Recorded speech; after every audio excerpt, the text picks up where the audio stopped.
அம்மன் வழி சேனல் வழியா உங்ககிட்ட பேசிக்கிட்டு இருக்கிறது ஸ்ரீரேவதி. வாங்க கதைக்குள்ள போகலாம். சாரா, சபரி, இன்னைக்கு அம்மன் உங்களுக்கு ஒரு சூப்பர் கதை சொல்லப் போறேன். கள்ளழகர் அண்ணன் வர்றது பத்தி. அழகர் மலையிலிருந்து வந்து தங்கை மீனாட்சி அம்மன் திருமணத்தை பார்க்க வர்ற கதை இது. ரொம்ப அழகா இருக்கும், கேளுங்க அப்படின்னு அம்மன் கடை சொல்ல ஆரம்பிச்சாங்க. சாரா சொன்னா, வாவ் அம்மா, சூப்பர், சொல்லுங்க அப்படின்னு சொன்னா சபரி.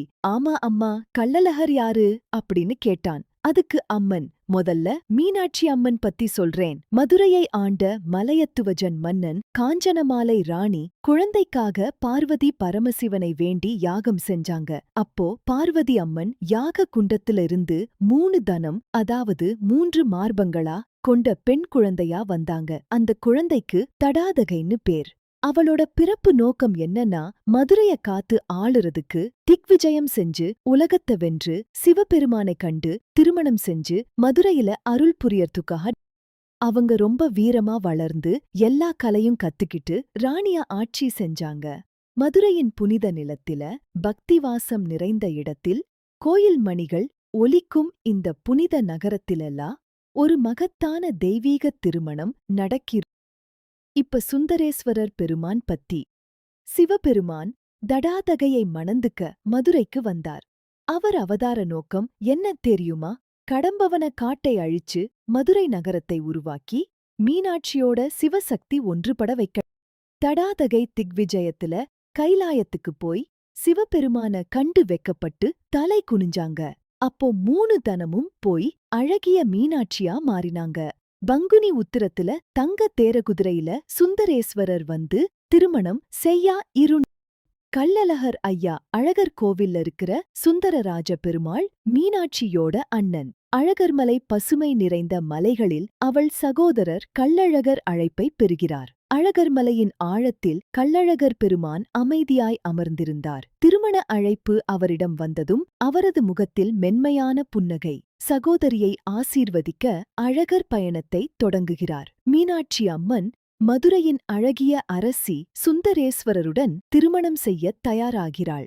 கோயிலுக்குள் மீனாட்சி அம்மன் மரகத வெளிச்சமாய் ஒளிர்ந்தாங்க. நகைகள் பட்டு ஆடைகளால் அலங்கரிசிருந்தாங்க. தேவர்கள், முனிவர்கள், வானவர்கள் திருமணத்தை பார்க்க வந்துள்ளனர். இசை நிரம்பியுள்ளது. நகரம் முழுவதும் அழகரின் வரவை எதிர்நோக்கி நிற்கிறது. ஆனால் அழகர் மலையிலிருந்து மதுரை வரை பயணம் நீளமானது. நேரம் குறைவு. தங்க அலங்காரத்தில் அழகர் பெருமான் பயணத்தை தொடங்குகிறார். பக்தர்கள் பாடுகிறார்கள். மத்தளங்கள் அடிக்கின்றன. கிராமங்கள் முழுவதும் மக்கள் கூடி அவரை வரவேற்கின்றனர். பூக்கள், பக்தி, அன்பு எல்லாம் பாதையில் நிரம்புகிறது. பாதியில் அழகர் பெருமான் பக்தர்களை ஆசீர்வதிக்க, அவர்களின் பிரார்த்தனைகளை கேட்க, சமர்ப்பணங்களை இருந்தது. மதுரையில் திருமண நேரம் நெருங்குகிறது.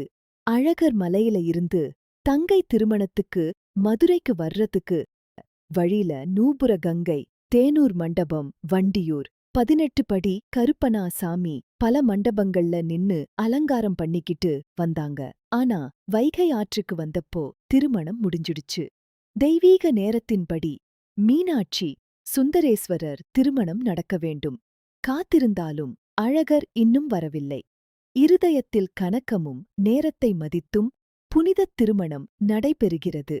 இறைவனின் திருமணம் நிறைவேறுகிறது. அழகர் வைகை ஆற்றை அடைகிறார். அங்கு அவருக்கு காத்திருந்த செய்தி. திருமணம் முடிந்து அடுக்கப்பறம் அழகர் மதுரைக்குள் நுழையவில்லை. மாறாக ஆற்றுக்குள்ள நுழைந்தார். இது ஏமாற்றத்தின் அடையாளமாவும் அவரது அருளின் சின்னமாவும் மாறுச்சு. அங்கிருந்து மண்ணையும் மக்களையும் ஆசீர்வதிச்சார். அந்த நேரத்திலையும் அழகர் பக்தர்களை விட்டுவிடவில்லை. தொடர்ந்து ஆசீர்வதிக்கிறார். தனிப்பட்ட துக்கத்திற்கு அப்பாற்பட்ட இறை அன்பை காட்டுகிறார். மதுரை மக்கள் ஒவ்வொரு வருடமும் இந்த கதையை பக்தியுடன் நினைவுகூர்கின்றனர். இந்த நிகழ்வு சித்திரைப் பெருவிழா என்று பிரபலமானது. ஒவ்வொரு ஆண்டும் அழகரின் பயணம், வைகையில் வருகை, மீனாட்சி திருமணம் பிரம்மாண்டமாக நடக்கிறது. இது அன்பு, கடமை, நேரம், இறை அருளை நினைவூட்டுகிறது. இன்றும் வைகையில் அழகர் நுழையும் போது லட்சக்கணக்கான பக்தர்கள் கூடி அழகர் அண்ணன் கோபமும் அன்பும் காற்றது. அழகு அப்படின்னு அம்மன் மீனாட்சி சுந்தரேஸ்வரர் கல்யாணம் பத்தியும் அழகர் ஆற்றில் இறங்குதல் பற்றின கதையையும் முடிச்சாங்க. நன்றி.